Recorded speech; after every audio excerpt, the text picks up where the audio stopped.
Assalamualaikum warahmatullahi wabarakatuh. Alhamdulillahirabbil alamin. Wassalatu wassalamu ala asyrafil anbiya'i wal mursalin wa ala alihi wa sahbihi ajma'in. Allahumma alimna ma yanfa'una wanfa'na bima 'allamtana. Rabbana zidna ilma. Rabbi shrah li sadri wa yassir li amri wahlul 'uqdatam min lisani yafqahu qawli. Yang dimuliakan tuan-tuan puan-puan muslimin muslimat, sidang pendengar rumah ngaji Sirampai yang dirahmati Allah sekalian. Alhamdulillah kita dapat bertemu pada tengah hari ini untuk kita sambung dalam siri yang ke-66 dalam kita menghabiskan baki-baki ayat dalam surah Ar-Rahman. InsyaAllah kita telah pun sampai ke ayat yang ke-77. Ayat ke-77 ni tuan-tuan puan adalah A'udzubillahi minasyaitonirrajim fabiayyi ala'i rabbikuma tukadziban. Ayat ni bukan pada ayat 77 sahaja, tapi di merata-rata tempat di dalam surah Ar-Rahman ni terdapat ayat ini, dan malahan di dalam Al-Quran sendiri pun sebenarnya di dalam surah Ar-Rahman inilah kebanyakan persoalan yang Allah lontarkan kepada kita manusia ni terdapat dalam surah Ar-Rahman, dari dengan maksud maka dari mana satu antara nikmat-nikmat Tuhan kamu yang hendak kamu dustakan. Satu persoalan yang Allah Subhanahu Wa Taala bagi banyak kali dalam surah Ar-Rahman ini, dan cuba kita tengok sikit dalam kita mengakhiri tadabbur surah Ar-Rahman ni dalam beberapa siri lagi insya-Allah. Yang part-part yang akhir ni kita cuba tengok pada perspektif ayat fabi ayyi ala'i rabbikum tukadziban ini tuan-tuan puan insya-Allah, dan kita cuba ambil pengajaran daripadanya.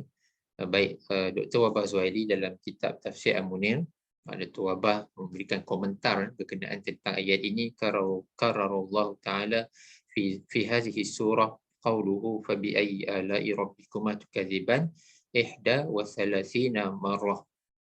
Dr. Wabah kata Allah SWT mengulang soalan ini sebanyak 31 kali di dalam surah Ar-Rahman. Dan kalau saya boleh recap balik, surah Ar-Rahman ini adalah surah yang diturunkan di akhir era ataupun period Makkiyah, iaitulah sebelum Nabi SAW dan para sahabat berhijrah. Maka skop perbincangan ataupun skop kandungan ayat-ayat Quran wahyu yang diturunkan oleh Allah SWT banyak berkonsepkan ataupun bertemakan ibadah, bertemakan akidah,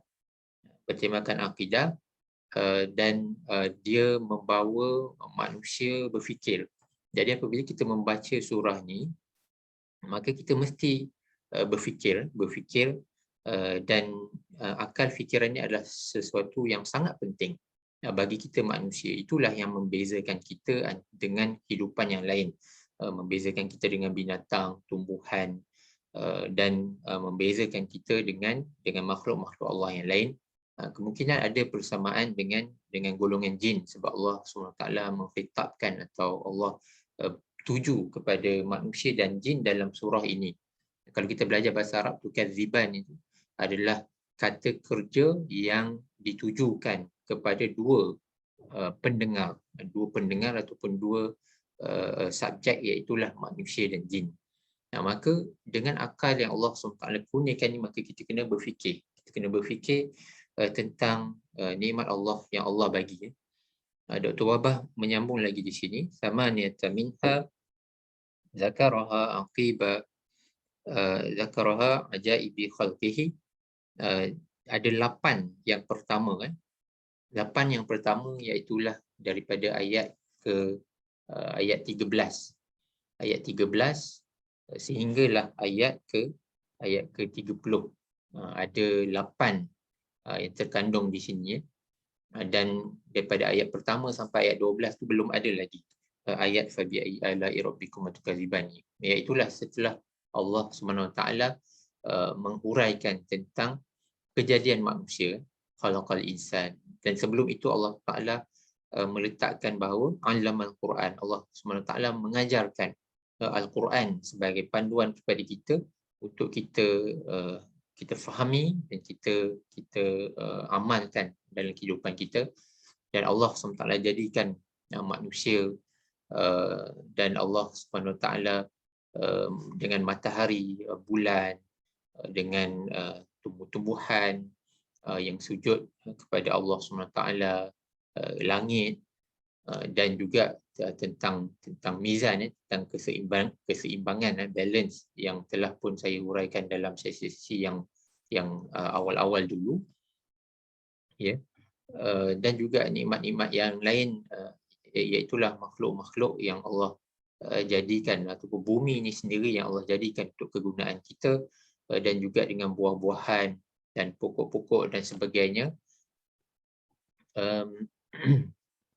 dan juga biji-bijian dan macam-macam lah. Sampai kepada ayat ke-13, baru Allah SWT tanya untuk pertama kali, mana satu nikmat antara nikmat-nikmat Tuhan kamu yang kamu dustakan. Jadi Allah listkan pelbagai nikmat yang memang kita tak boleh sangkal. Masya Allah, kalau tak ada nikmat Allah yang tu, memang sangat sukar, sangat sulit, sangat deritalah kehidupan kita di bumi ni. Tapi Masya Allah, dengan semua yang Allah kurniakan, dengan Allah kurniakan juga kita akal, kebijaksanaan untuk kita mengambil manfaat daripada nikmat-nikmat tu, Masya Allah, kita dapat ambil manfaat yang pelbagai, ya. Dan kemudian selepas tu Allah ajukan fabi ayyi ala'i rabbikum tukadzibannya dengan lebih kerap lagi. Allah SWT akan listkan satu nikmat ataupun dua, kemudian Allah akan terus tanya. Contohnya ayat 14-15, Allah Taala menjadikan Bani Adam ni daripada tanah, dan Allah SWT menjadikan jin daripada lidah api. Dan kemudian Allah persoalkan. Macam tu pun Allah dah persoalkan. Allah listkan nikmat kejadian tu dan Allah question kita. Macam mana, dalam bentuk mana yang, ataupun macam manalah sebenarnya keadaan kita ni kalau kita nak mendustakan nikmat Allah Subhanahu Wa Taala. Dan seterus-terusnya lah nikmat-nikmat yang lain, tentang timur dan barat, tentang dua laut yang bertemu, tentang tentang mutiara dan marjan. Jadi Allah SWT listkan nikmat-nikmat itu, dan Allah Subhanahu Wa Taala question kat kita, question. Jadi setiap satu tu kita kena fikir. Setiap satu yang Allah sebut tu memang ada banyak manfaat yang Allah SWT jadikan untuk kita. Ajaibi khalqihi, tentang keajaiban, betapa amazing kejadian Allah SWT yang sangat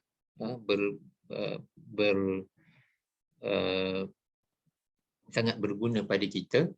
Dan sebelum dan 8 yang pertama ini, tuan-tuan puan, berakhir pada ayat ke-33.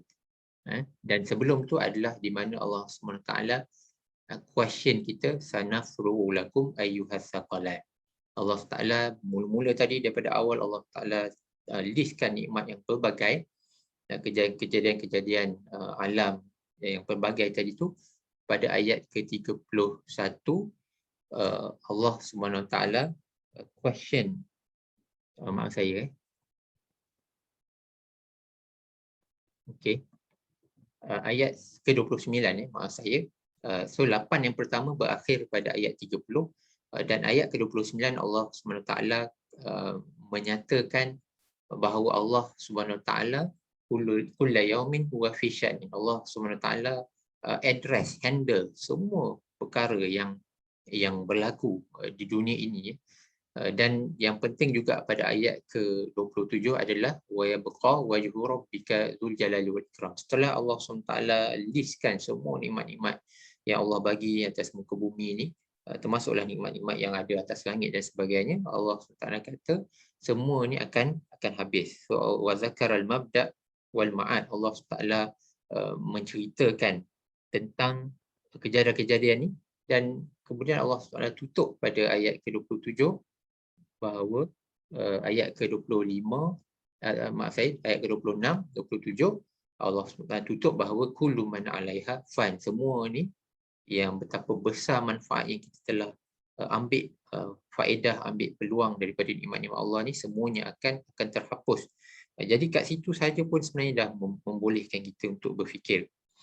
Baik, summa sab'atun minha aqiba zikrun nar wa ahwaliha, dan kemudian 7 selepas itu, iaitulah ayat ke-32 sampai ayat ke-45. Allah Subhanahu Wa Taala dalam konteksnya Allah Subhanahu Wa Taala memberikan tentang gambaran tentang neraka, yursalu alaikuma syuwalum min narin, dan sebagainya, tentang hari kiamat, fa idzan syaqqatis sama kanat wardatan kadihan, wa yauma idzin la yusalu an dzambihi. Maksudnya ini adalah tentang hari akhirat, tentang akibat bagi kita yang telah berbuat dosa di dunia. Jadi Allah SWT ceritakan tentang nikmat dunia, dan Allah SWT ceritakan tentang fananya ataupun habis, wipe out, licin segala kejadian ni, yang kekal hanyalah Allah SWT pada hari kiamat. Dan kemudian kita dibangkitkan semula untuk kita menjawab atas perkara-perkara yang kita buat, dan selepas itu wa ba'da hadhihi as-sab'ah awrada samaniyah fi wasfil jannat. Allah SWT menceritakan pula perihal syurga. Perihal syurga bermula daripada ayat ke-46, 47 dan seterusnya lah sampai ke-59. Dr. Wahbah Azwali menyebutkan 7 dan juga 8. Bergantunglah kita nak tengok macam mana 7 ataupun 8, sebab yang ke-8 tu iaitulah pada ayat yang ke-61, ayat yang ke-60 dan 61. Allah SWT meletakkan tentang hal jazaul ihsani illal ihsan. Yang ni saya kira mungkin kita akan sentuh dengan lebih lanjut dalam sesi akan datang, insya-Allah. So yang ni hal jazaul ihsani illal ihsan, 60 dan dengan 61 ni adalah di antara di perantaraan antara 7 yang Allah SWT question kita tu, pada Allah menyifatkan syurga tingkatan, 2 syurga tingkatan yang pertama, kemudian diikuti wasamaniyata ba'daha wasful jannah allati hiya dunihima. Maksudnya selepas daripada 7 yang tentang syurga, 2 syurga tingkatan pertama tadi, kemudian diselangi dengan ayat tentang ihsan, kita akan sentuh dalam sesi akan datang. Kemudian diikuti dengan 8 tentang sifat syurga tingkatan yang 2 syurga tingkatan yang kedua, yang mana walaupun kita katakan tingkatan kedua, tapi sebenarnya nikmat-nikmat dia masya-Allah sangat besar. Jadi mesej yang penting yang Dr. Wahbah tadi sebut sini, faman taqada samaniyatal ula wa amila bi maujibiha istahaqqa kilta samaniyataini min Allah. Jadi pada ayat ke-46 sampai ke-59 tentang 2 syurga tingkatan yang pertama itu, bagi siapa yang target, yang aim untuk situ, maka dia akan dapat juga yang 8 yang syurga tingkatan kedua, iaitulah ayat ke-63 sampai ayat ke-77. So siapa yang aim syurga yang atas itu, maka dia akan mendapat semua nikmat yang Allah listkan, termasuk nikmat yang dalam tingkatan syurga yang kedua. Namun ialah masing-masing ada apa kita katakan kapasiti masing-masing, yang mana ialah bukan senang untuk kita capai tingkatan yang pertama tu. Namun aim tu kita kena letak, kena cuba usaha sedaya upaya dan untuk kita mendapatkan. Tapi kalau tak dapat pun itu adalah hasil daripada usaha kita sendiri. Dan inilah yang kita tekankan di dalam pegangan akidah kita, bahawa Allah SWT ni tidak zalim. Kenapa Allah Taala nak menghukum mereka yang berbuat dosa, berbuat maksiat dan sebagainya? Namun sebenarnya Allah SWT dah bagi dah kita peluang. Dalam surah Ar-Rahman ni saja kita boleh tengok betapa banyaknya sifat-sifat tentang syurga, dan Allah SWT menceritakan tentang syurga ada 2 tingkatan dan setiap tingkatannya ada 4. Maaf saya ada 2, maksudnya jumlahnya ada 4. Tapi Allah SWT ceritakan tentang neraka tu tak banyak. Jadi kat situ pun kita dah nampak Allah SWT memang nak suruh kita aim yang besar. Syurga yang tingkatan tertinggi. Kalau tidak pun syurga yang tingkatan, tapi kita kena meletakkan aim yang tinggi. Itu adalah tugas kita, dan kita kena memotivasikan diri kita untuk aim big, untuk kita target yang tinggi. Jadi kalau tengok dalam surah Ar-Rahman ini, secara umumnya Allah SWT memang menceritakan syurga tu lebih besar, lebih dominan berbanding Allah SWT menceritakan ataupun memperingatkan tentang azab neraka dan juga dosa. Jadi kat situ pun kita dah boleh ambil bahawa kita perlu mempunyai jiwa yang besar untuk kita target syurga tingkatan yang tertinggi ni, insya-Allah, mudah-mudahan. Dan kalau boleh, satu mesej yang saya nak ceritakan tuan-tuan puan-puan, pentingnya kita bertadabbur Al-Quran ini apabila kita baca surah Ar-Rahman contohnya, di mana Allah Subhanahu Wa Taala question kita, fabi ayyi ala'i rabbikuma tukadziban, sebanyak 31 kali.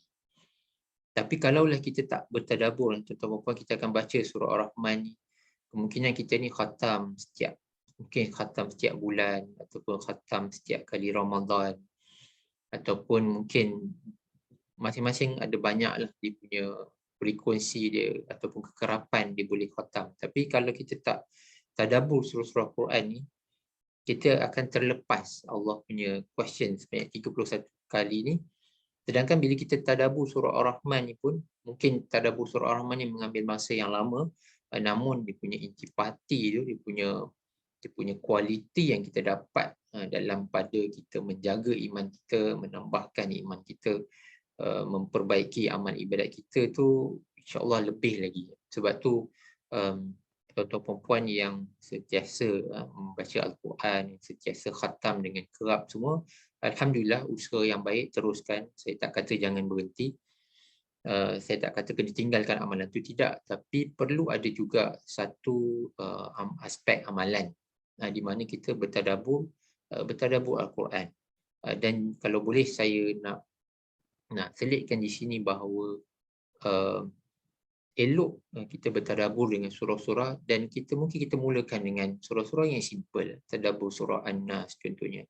Banyak para asatizah yang memberikan atas sama ada tafsir ataupun tadabbur surah An-Nas, surah Al-Falaq, surah Al-Ikhlas, surah-surah yang ayat lazim yang kita biasa. Dan apabila kita dah berapa banyak kali kita baca surah An-Nas, setiap kali sebelum tidur kita baca, setiap kali kita lepas solat pun kebanyakannya lah kita baca.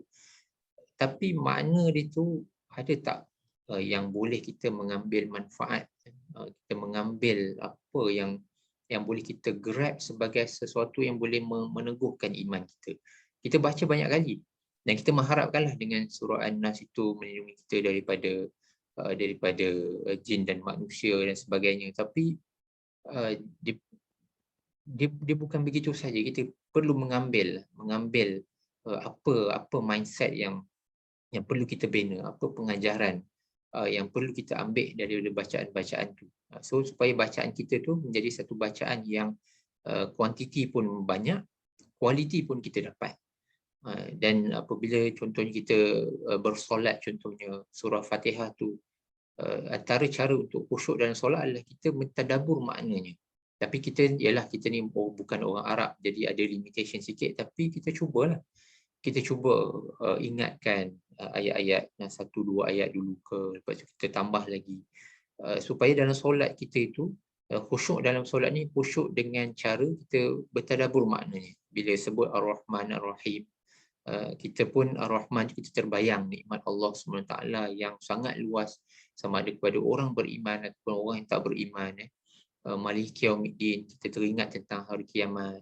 Ya, ihdinas siratal mustaqim siratal ladzina an'amta alaihim, kita teringat kita beringat tentang golongan Yahudi dan Nasrani yang dan kita tak nak, kita nak avoid daripada kita masuk ke dalam jalan-jalan mereka, Yahudi dan Nasrani ini dalam kesesatan. Jadi setiap kali kita solat tu barulah kita dapat khusyuk. Jadi tadabbur ni adalah salah satu cara untuk khusyuk dalam solat, dan saya kira disebabkan amalan para sahabat, para imam mazhab banyak membaca Al-Quran dalam solat. Jadi situlah tempatnya yang utama, dan kita kalau boleh dalam bersolat tu cuba kita fokuskan kepada tadabbur makna, ambil pengajaran. Cuma dia ada limitation sebab kita bukan orang Arab, jadi kita kena cubalah bermula dengan Fatihah dulu contohnya, bermula dengan surah-surah yang simple-simple, surah Al-Ikhlas contohnya, maka kita kena cuba. So, tak adalah solat kita tu kita baca Fatihah pun dia lalu gitu saja, kita tak ada pun terfikir apa-apa, kita bacalah surah panjang mana pun di dalam lepas kita baca Fatihah, kita baca surah, kita pun tak tahu apa makna dia. Kita baca tasbih dalam sujud pun tak tahu makna dia. Jadi segala kita duduk antara dua sujud pun, Rabbi firli warhamni wajibuni pun kita tak faham maknanya. Jadi solat tu berlalu begitu saja, sedangkan solat tu sepatutnya boleh mencegah kita daripada fahsyak dan munkar, daripada kejahatan hawa nafsu kita dan dosa-dosa munkar yang lain.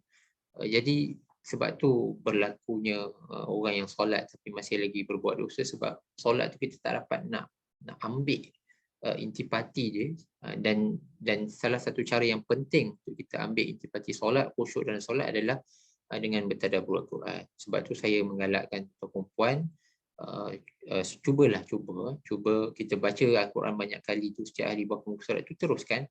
Namun ambil satu aspek tambahan, kita cuba dengar tadabbur surah Fatihah, surah-surah ayat lazim contohnya, kita cuba dan kita cuba bawa kita punya berfikir tu dalam solat. Dan yang macam ni kita dah tahu dah sikit sebanyak tentang surah Ar-Rahman, ada syurga tingkatan kedua, ada syurga tingkatan yang pertama, ada tentang nikmat-nikmat Allah yang Allah bagi, ada tentang bagaimana Allah Taala kata semua dalam dunia ni akan fana, akan binasa. Jadi kalau ada imam yang baca surah Ar-Rahman, sekurang-kurangnya kita dapat recall, dan kita dapatlah ambil betul.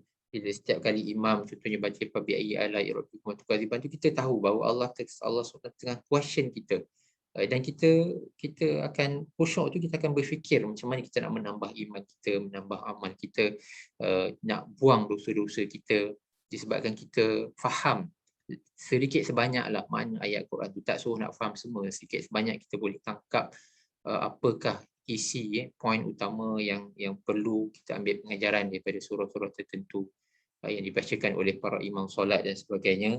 Jadi kat situlah yang saya cuba bawa kepada tuan-tuan perempuan.